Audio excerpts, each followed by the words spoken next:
নমস্কার সবাইকে বন্ধুরা, আজকে 24 জুন 2024 ইংরেজি ত্রিপুরা দর্পণ পত্রিকায় উঠে আসা কয়েকটি বিশেষ গুরুত্বপূর্ণ হেডলাইন হলো: পঞ্চায়েতে ঐক্যবদ্ধ লড়াই বিরোধীদের, আজ থেকে শুরু লোকসভার অধিবেশন, জ্বরের পূর্বাভাস, শান্তিনিকেতনের হাতে আইজিএম সমর্পণে প্রতিবাদ সিপিআইএমের, মেয়র পদে থেকে বিধায়কের শপথ নেওয়া বেআইনি, কাল বিজেপির ডাকে সারা দেশে কালো দিবস, হাসিনাকে আনারস উপহার মুখ্যমন্ত্রীর, নিতে গ্রেস মার্কের 48% পরীক্ষার্থী পরীক্ষায় গরহাজির। বন্ধুরা, প্রথমে আমরা যেই হেডলাইনটির বিস্তারিত আলোচনা দেখব সেই হেডলাইনটির নাম হলো পঞ্চায়েতে ঐক্যবদ্ধ লড়াই বিরোধীদের। এখানে বলা হচ্ছে, লোকসভা নির্বাচনের মতো পঞ্চায়েত নির্বাচনেও রাজ্যের বিরোধী দলগুলি ঐক্যবদ্ধভাবে লড়াই করবে বলে জানালেন সিপিআইএম রাজ্য সম্পাদক জিতেন্দ্র চৌধুরী। রবিবার আগরতলার মেলার মাঠে এক সাংবাদিকের এই প্রশ্নের উত্তরে তিনি বলেন, পঞ্চায়েত নির্বাচনে ঐক্যবদ্ধভাবে লড়াই করতে রাজ্যে ইন্ডিয়া জোটে থাকা বিরোধী দলগুলির মধ্যে বোঝাপড়া হয়েছে।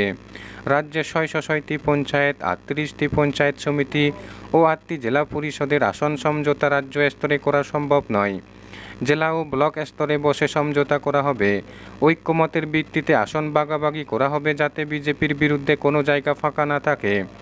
একই সঙ্গে তিনি পঞ্চায়েত নির্বাচনের আগে অবাধ ও শান্তিপূর্ণ ভোটের পরিবেশ সৃষ্টি করার দাবি জানিয়ে বলেন, পঞ্চায়েত নির্বাচনের প্রস্তুতির প্রথম পর্বে বিডিওদের ডাকা সবাই গিয়ে আক্রান্ত হতে হয়েছে বিরোধী দলের নেতাকর্মীদের।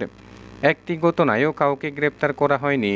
এই ঘটনাগুলি জানিয়ে রাজ্যের মুখ্য সচিবকেও চিঠি দিয়েছেন বলেও জানিয়ে তিনি বলেন, পঞ্চায়েত নির্বাচনে বিরোধী দলের প্রার্থীদের মনোনয়ন জমা দেওয়ার জন্য বিকল্প নিরাপদ জায়গা হিসাবে জেলা শাসকের অফিস বা মহকুমা শাসকের অফিসে মনোনয়ন জমা দেওয়ার সুযোগ এবং কলকাতা হাইকোর্টের রায় মেনে পশ্চিমবাংলার মতো ত্রিপুরায়ও ইমেইলের মাধ্যমে মনোনয়ন দাখিল করার ব্যবস্থা করতে রাজ্য নির্বাচন কমিশনের কাছে আনুষ্ঠানিকভাবে দাবি জানানো হবে বলেও জানান তিনি।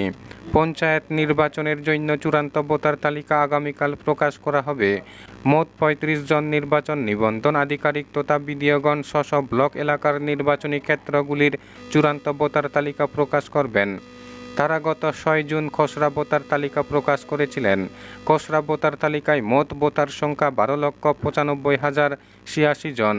এদিকে রাজ্য নির্বাচন কমিশন রাজ্যের ত্রিস্তরীয় পঞ্চায়েত নির্বাচনের জন্য আনুষঙ্গিক সব ধরনের প্রস্তুতি নিতে শুরু করেছে।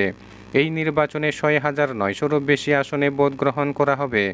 এর মধ্যে 8টি জেলা পরিষদে আসন রয়েছে 116টি, 35টি পঞ্চায়েত সমিতিতে আসন রয়েছে 423টি এবং 606টি গ্রাম পঞ্চায়েতে মোট আসন রয়েছে 6,372টি।